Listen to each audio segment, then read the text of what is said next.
Okay, I need you to stay with me for the next few minutes because what I'm about to tell you is something most women have never heard from their doctor. Whether you're single in a long-term relationship, going through a dry spell, or you've made a personal choice to abstain, your body is doing something. Something is happening, and if no one has explained it to you clearly, honestly, and without shame, that ends today.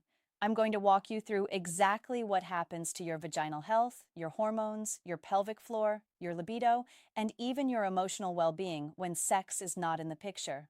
And more importantly, I'm going to tell you what you can do about it, because here's the truth. Your vaginal health does not depend on having sex, but it does depend on you paying attention to it. So let's talk about it. Hi, I'm Dr. Lila Romano. I'm a board-certified urologist and women's pelvic health specialist, and I've spent over years working with women on the most intimate, misunderstood, and frankly underserved aspects of their health. I created this channel because I believe every woman deserves accurate, judgment-free information about her own body. We are done with the awkward silence. We are done with the shame. We are done with getting 5 minutes with a doctor who rushes you out the door without answering your real questions. Today's video is one I get asked about constantly by patients in their 20s, by women in their 40s going through divorce, by women who are widowed, by women who are simply not interested in sex right now. The question always comes some version of this. Dr. Romano, I haven't had sex in months or years. Is something wrong with me? No, nothing is wrong with you, but your body is changing. And knowing what those changes are, why they happen, and what you can do, that's what empowers you. So let's get into it. The anatomy reminder. Before we dive into what changes, let's make sure we're all on the same page about what we're actually talking about. The vagina is a muscular, elastic canal. It connects the external genitals, the vulva, to the uterus.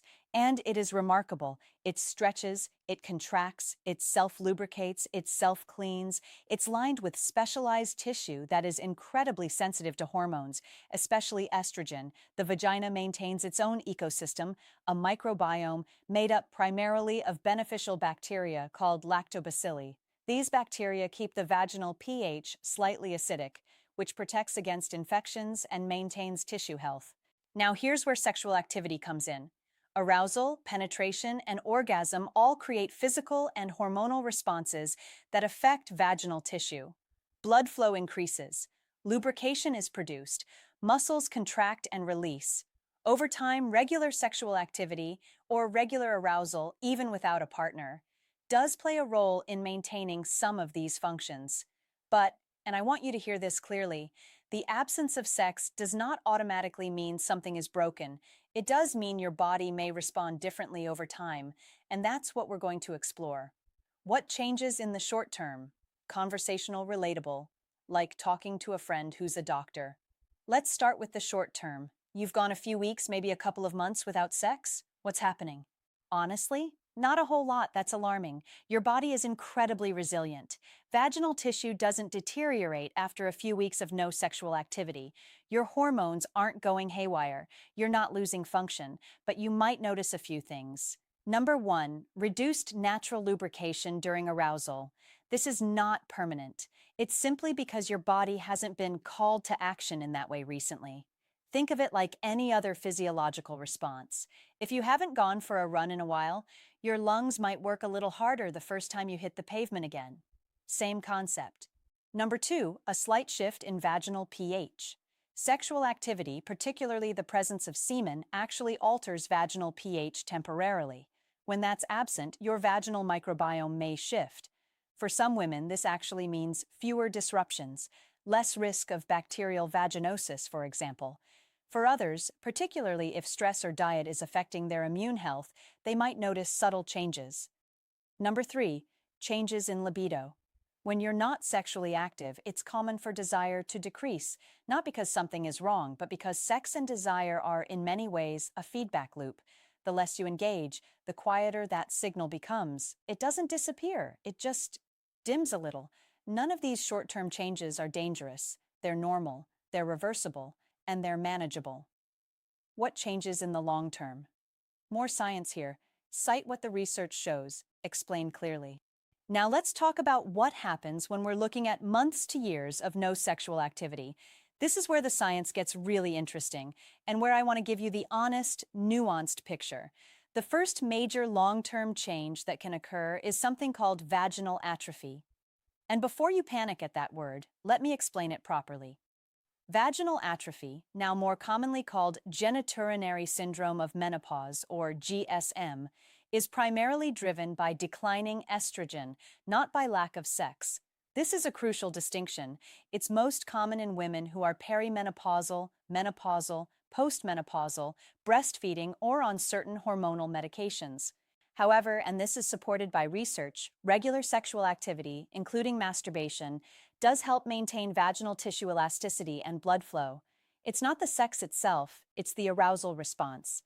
The increased blood flow to vaginal tissue during arousal delivers oxygen and nutrients that keep that tissue healthy and supple.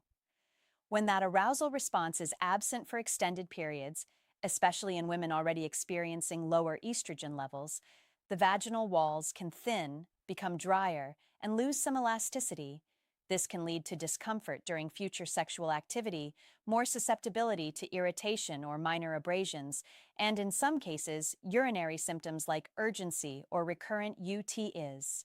The second long-term change is pelvic floor function. The pelvic floor is a group of muscles that support your bladder, uterus, and bowel. Orgasms are actually a fantastic natural pelvic floor workout. The rhythmic contractions during climax engage these muscles in ways that promote strength and coordination. Without that regular exercise, some women, particularly those who already have pelvic floor weakness, may notice changes in bladder control, pelvic heaviness, or reduced sensation over time. This is more relevant if you're also sedentary or postpartum. The third change involves your pain sensitivity. There's research suggesting that regular sexual activity and orgasm can actually raise your pain threshold temporarily, partly through the release of oxytocin and endorphins. When that's absent, some women report increased pelvic sensitivity or discomfort with things like gynecological exams or tampon use. And finally, let's talk about the brain-body connection. Sexual arousal involves complex neurological pathways. When those pathways aren't regularly engaged, they don't disappear, but they can become less immediately responsive. Some women describe this as feeling disconnected from their own sensuality or sexuality. It's real, it's not permanent, and it's something we can address. The hormone connection. Clear explanation of hormones. Make it simple and empowering. Let's talk hormones, because hormones are really running the show here, and understanding them puts you in the driver's seat. The key players in vaginal health are estrogen and testosterone. Yes, women have testosterone too, and it plays a significant role in libido and tissue health, along with oxytocin and cortisol. Estrogen is the primary hormone responsible for maintaining vaginal tissue thickness, elasticity, and lubrication. It also supports healthy vaginal flora. When estrogen is high, as it naturally is during your reproductive years, particularly around ovulation, your vaginal tissue is at its most resilient. Sexual activity doesn't dramatically raise estrogen levels in a measurable, lasting way. But here's what it does do. It triggers the release of oxytocin, the bonding hormone, and endorphins. These hormones reduce stress and promote a sense of well-being. They support immune function. They reduce cortisol, the stress hormone. And cortisol? That's the silent saboteur of vaginal health that nobody talks about. Chronic high cortisol, from stress, poor sleep, overwork, emotional exhaustion, directly suppresses estrogen and testosterone. It disrupts your vaginal microbiome. It can cause dryness, decrease libido, and increase susceptibility to infections. So here's the irony. When you're going through a period of no sexual activity, it's often because of stress. And that stress is independently doing more damage to your vaginal health than the absence of sex itself. Managing stress, sleeping well, and supporting your hormonal health through nutrition and lifestyle. That is the most powerful thing you can do for your vaginal health, with or without a partner. The emotional and mental health layer. Warm, empathetic, validating tone. This section should feel like a conversation, not a lecture.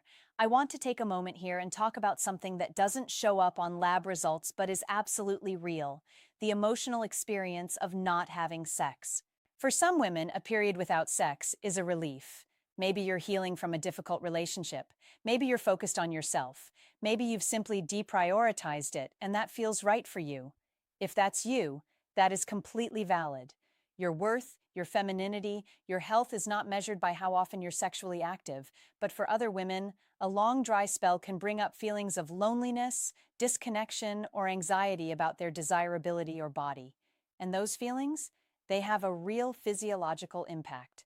Loneliness and social isolation are associated with increased inflammation, elevated cortisol, disrupted sleep, all of which affect your hormonal health, including the hormones that regulate vaginal function. There's also something I call the touch deprivation factor. Human beings are wired for physical connection. Touch of any kind, not just sexual, releases oxytocin and reduces cortisol. When physical touch is absent from your life for extended periods, your nervous system can become more dysregulated. You may feel more anxious, more reactive, or more fatigued. This is not weakness. This is physiology. If you're in a place right now where you're feeling emotionally disconnected from your body or your sensuality, I want you to hear me. That is normal, it is temporary, and there is so much you can do, and we're going to talk about exactly that right now. What you can do. The action plan. This is the most actionable section: practical, empowering, specific. All right, this is my favorite part, because information without action is just anxiety. So let's talk about what you can actually do to maintain your vaginal health, your pelvic floor, your libido, and your overall well-being, regardless of whether you're sexually active right now.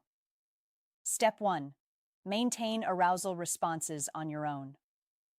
I want to be completely clear about this. Masturbation is a legitimate, healthy, and medically supported form of self-care. It is not a substitute for intimacy or connection. It is simply a way to maintain vaginal blood flow, tissue health, and hormonal responses. Regular self-stimulation keeps the vaginal tissue oxygenated, maintains natural lubrication capacity, and exercises the pelvic floor through orgasmic contractions. You don't have to do this daily. Even a few times a week can make a significant difference. And if masturbation isn't something you're comfortable with or interested in, regular arousal through reading, visualization, or whatever naturally creates a response for you still triggers some of those beneficial physiological effects. Step 2. Vaginal moisturizers, not just lubricants. Many women only think about vaginal lubrication in the context of sex. But if you're noticing dryness, irritation, or discomfort, especially if you're perimenopausal or dealing with hormonal fluctuations, a regular vaginal moisturizer can be a game changer. Unlike lubricants, which are used situationally, vaginal moisturizers are applied regularly, often 2 to 3 times a week, to maintain vaginal tissue hydration at a baseline level. Look for products that are water-based, pH-balanced, fragrance-free, and ideally contain hyaluronic acid or aloe vera. I recommend brands like Reverie, hyaluronic acid suppositories, Replens, or Good Clean Love. And always, always, check with your gynecologist if dryness is severe, because in some cases, low-dose vaginal estrogen therapy may be the most appropriate and effective solution. Step 3. Your pelvic floor, Kegels and beyond. Your pelvic floor is a muscle group, and like any muscle group, it responds to targeted exercise. Kegel exercises, the contraction and relaxation of the pelvic floor muscles, are the foundation. Here's how to do them properly. Identify the muscles you'd use to stop the flow of urine midstream. Contract those muscles, hold for 5 seconds, then fully release for 5 seconds. That's 1 rep. Work up to 3 sets of 10 3 times a day. But here's what most people don't tell you. For some women, particularly those who've had pelvic trauma, endometriosis, or who are dealing with pelvic pain, the pelvic floor is not weak, it's too tight. And doing Kegels can actually make it worse. If you have pelvic pain, please see a pelvic floor physical therapist before starting an exercise program. They are specialists, they are incredible, and they will change your life. For everyone else, Kegels, yoga, Pilates, and even squats and hip bridges all engage and strengthen the pelvic floor. Movement is medicine. Step 4. Nutrition for vaginal health. What you eat directly affects your vaginal microbiome and your hormonal health. Probiotic-rich foods, yogurt, kefir, kimchi, sauerkraut, support lactobacilli, the beneficial bacteria that maintain vaginal pH. Phytoestrogen-rich foods like flax seeds, soybeans, and certain legumes can provide mild estrogenic support in perimenopausal women. Omega-3 fatty acids from salmon, walnuts, and chia seeds support tissue hydration and reduce inflammation. And hydration. I cannot overstate this. Drinking enough water affects every mucous membrane in your body, including vaginal tissue. If you're chronically dehydrated, you will feel it there. Minimize sugar and refined carbohydrates. These feed the wrong kinds of bacteria and yeast, disrupting your microbiome. Minimize alcohol. It disrupts sleep, elevates cortisol, and directly affects hormone levels. Step 5. Stress management, non-negotiable. As I mentioned earlier, chronic stress is one of the biggest enemies of vaginal health. High cortisol suppresses estrogen and testosterone, disrupts sleep, elevates systemic inflammation, and dysregulates your immune system. I'm not going to tell you to just relax. No, that's not helpful advice. But I am going to tell you the practices that reduce cortisol, consistent sleep of 7 to 9 hours, regular physical movement, mindfulness or meditation, time in nature, connection with people who feel safe, these are not luxuries. They are medicine. They are treatment. If stress and anxiety are significantly impacting your quality of life, please talk to a mental health professional. There is no medal for struggling through it alone. Step 6. Hormone awareness. If you're over 40, or if you're experiencing significant dryness, pain, urinary symptoms, or changes in your cycle, please talk to your doctor about hormonal evaluation. A simple blood panel can check your estrogen, testosterone, FSH, and thyroid function. If you're entering perimenopause, there are now excellent, evidence-based options for hormonal support, including low-dose vaginal estrogen, which has minimal systemic absorption and specifically targets vaginal tissue health. The research on this is excellent. The stigma around it is outdated. If your doctor dismisses your symptoms, find a doctor who specializes in menopause. You deserve to be heard. Debunking the myths, confident, slightly playful, clearing the air. Before we wrap up, I want to rapidly address some myths I hear constantly because they are doing real harm. Myth 1. If you don't use it, you lose it. This is an exaggeration that causes a lot of unnecessary anxiety. Your vagina does not shrink, seal, or become permanently damaged from not having sex. It is an elastic, muscular canal. It does not forget how to function. Long-term changes in tissue health are primarily driven by hormones, not by sexual frequency. Myth 2. Your vagina gets looser if you have a lot of sex. Nope. The opposite of the previous myth, and equally false. The vagina does not permanently stretch from sexual activity. Its elasticity is determined by genetics, hormones, childbirth history, and age, not by frequency of intercourse. Myth 3. If you're not having sex, there's something wrong with your relationship or yourself. Categorically false and harmful. There are countless valid reasons for periods of sexual inactivity, health issues, grief, trauma recovery, life transitions, personal choice, asexuality, religious beliefs, simply not having the right partner. None of these means something is wrong with you. Myth 4. Vaginal dryness just means you're not attracted to your partner. No. Vaginal lubrication is a complex physiological response influenced by hormones, hydration, medication side effects, stress, and overall health. A woman can be very attracted to someone and still experience dryness, particularly if she's on hormonal contraceptives, antidepressants, antihistamines, or if she's going through perimenopause. This myth causes women to feel shame about something that is often entirely physiological. When to see a doctor, clear practical, the don't ignore these signs section. I always want to empower you with knowledge and remind you that some things warrant medical attention. Here are the signs that you should make an appointment. Persistent vaginal dryness that isn't responding to over-the-counter moisturizers. Vaginal pain, burning, or itching that's new or worsening. Recurrent UTIs or yeast infections. Any unusual discharge, changes in color, consistency, or odor. Pain in the pelvic region, lower abdomen, or during urination. Any bleeding that occurs outside of your normal menstrual cycle. Significant changes in libido that feel distressing to you. These symptoms can have many causes: hormonal, infectious, structural, neurological, and most of them are entirely treatable. But they need a proper evaluation. Please don't minimize your symptoms. You deserve answers. Before I close out, if this video gave you something valuable, if it answered a question you've been holding for a while, I want to ask you to do one thing. Hit that subscribe button and turn on notifications. Because every single week I am here, breaking down women's health topics that don't get enough airtime. And I would love to hear from you in the comments. Tell me, what's a health topic you wish your doctor talked to you about more openly? I read every comment, and your questions shape the content I make. So leave me something below. Let me leave you with this. Your body is not broken. Your worth is not measured by your sexual activity or inactivity. You are not losing something that can't be reclaimed. What you now have is information. You know what's happening physiologically, why it happens, and what you can actually do about it. You know how to maintain your vaginal health, support your pelvic floor, balance your hormones, and advocate for yourself in a medical setting. You are not at the mercy of biology. You are empowered by understanding it.